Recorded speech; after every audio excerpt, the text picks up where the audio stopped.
Here I will be showing you how to add a barcoded item into your system.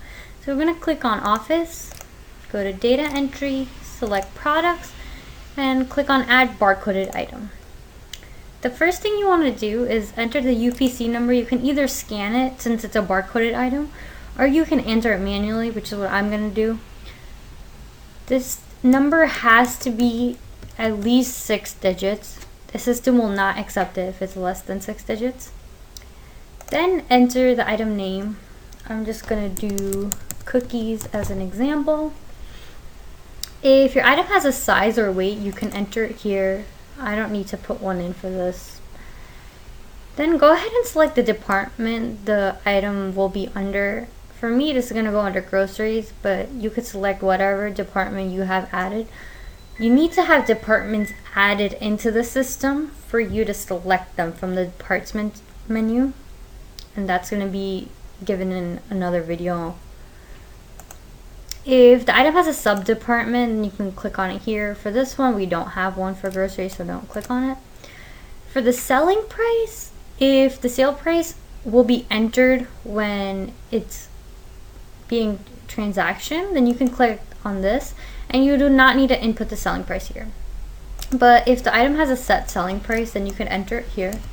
I'm going to put 50 cents for mine since it's cookies.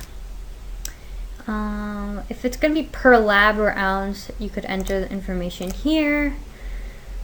State tax. One thing about the tax is stuff in certain departments, whenever you make the department, you will select the tax options on the department. So if the item is selected under that department, it will be taxed per that department. So you don't really have to worry about selecting the state tax on this screen right now. Now all these options, you click what applies to this option. Like if it doesn't go into EBT, then click here. But since it's cookies, we can put it in EBT, so I'm going to not click on that.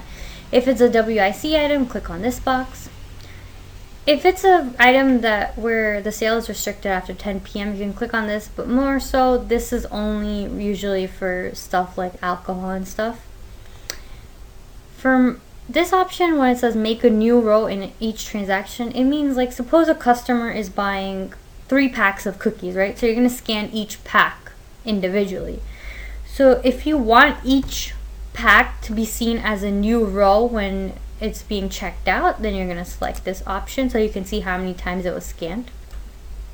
If the item is non-discountable, then you can click here.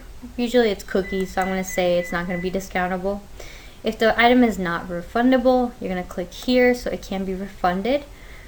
And if this item is something where you need to check the ID, then you're going to click here. So whenever the item is scanned, the system will pop up a window where it will say check ID, but alcohol and cigarette sales, so we wouldn't click it for this.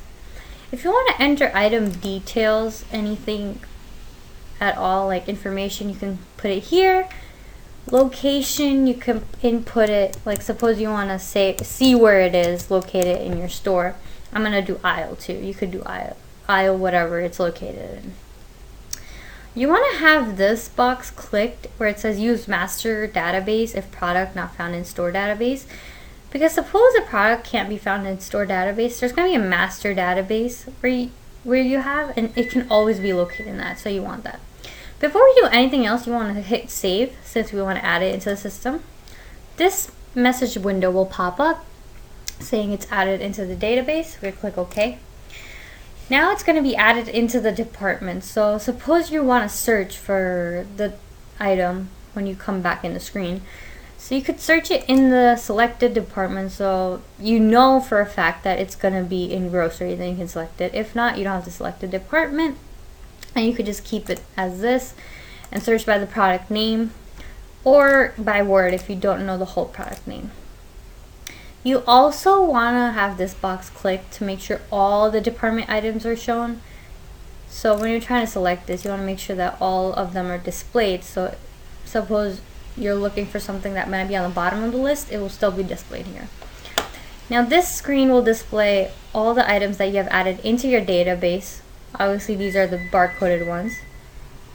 And if you want to add or edit something in these items, I'm going to do this cookie, so I'm going to click on it. It's going to pull up right here. Here you could have the option to change the barcode for that item. So it'll pop up this window and you can input the new barcode, save or delete it. I hit close. You could also add a picture for the item here, as we have the option in our system too. And that's also going to be in another video where you can see how to input a picture for an item. Here you could also enter the cost price for the item. Suppose you're buying it per case with a certain amount of units in it, then you could do the case cost.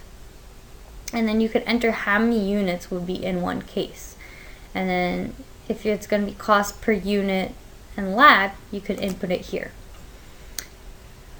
If you want to add a markup or gross profit per percentage, you could add it here. That's optional. Make sure to always hit save before you close the box so it's added into the database. You could also do a wholesale price on the system, where you have a house credit price, a wholesale price, max price, and lowest price, depending on how you're trying to sell it to your customers. And again, you could hit save. You could also delete the stuff you've added previously. Obviously want to save, make sure, before you click close. Then you can also import data from an Excel sheet. Here, obviously we don't have anything added, so we can't really do anything, but you can, once you have stuff added, you can select from here, open the file. As you see from here, if we have one, we can open it and then input it into our database. Like suppose you have an Excel spreadsheet made from an older system or something, and you want the products to be migrated in here, then you could do so from here. Go to documents and select it.